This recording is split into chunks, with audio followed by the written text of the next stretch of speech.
আসসালামু আলাইকুম রহমতুল্লাহ বরকাত। মুসলমান মাত্রই কোনো কাজের আগে বিসমিল্লাহ রহমান রহিম পড়ে কাজটি শুরু করেন। আজকে বিসমিল্লাহ রহমান রহিমের ফজিলত সম্পর্কে কিছু কথা বলব। বিসমিল্লাহ আল্লাহর প্রতি বিশ্বাস ও তাওয়াক্কুল সৃষ্টি করে। বিসমিল্লাহ বলে কোনো কাজ শুরু করলে শয়তানের কুমন্ত্রণা থেকে রক্ষা পাওয়া যায়। বিসমিল্লাহ বলে কোনো কাজ শুরু করলে সে কাজে বরকত হয়। রাসূলুল্লাহ সাল্লাল্লাহু আলাইহি সাল্লাম বলেছেন, যে ব্যক্তি কোনো কাজের শুরুতে বিসমিল্লাহ রহমান রহিম পাঠ করে না, সে সকল বরকত থেকে বঞ্চিত হয়। বিসমিল্লাহ বলে কাজ শুরু করলে শয়তানের প্রভাব থেকে মুক্ত থাকা যায়।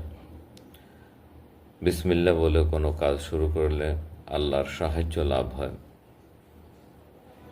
খাওয়ার সময় বিসমিল্লাহ রহমান রহিম পাঠ করলে শয়তান বঞ্চিত হয় এবং খাওয়া বরকতময় হয়।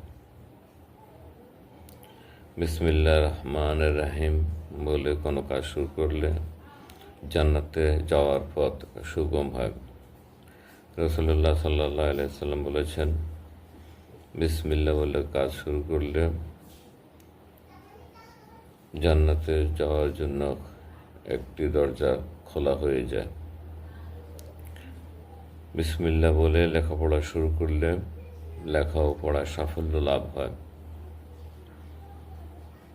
বিসমিল্লাহ বলে কোনো কাজ শুরু করলে, কোথাও যাত্রা করলে ফেরেশতারা তাকে সাহায্য করে যাতে তার পথ চলায় কোনো বিঘ্নতার সৃষ্টি না হয়। আল্লাহ আমাদেরকে বিসমিল্লাহ বলে কাজ করার তৌফিক দান করুন। আসসালামু আলাইকুম ওয়া রাহমাতুল্লাহি ওয়া বারাকাতুহু।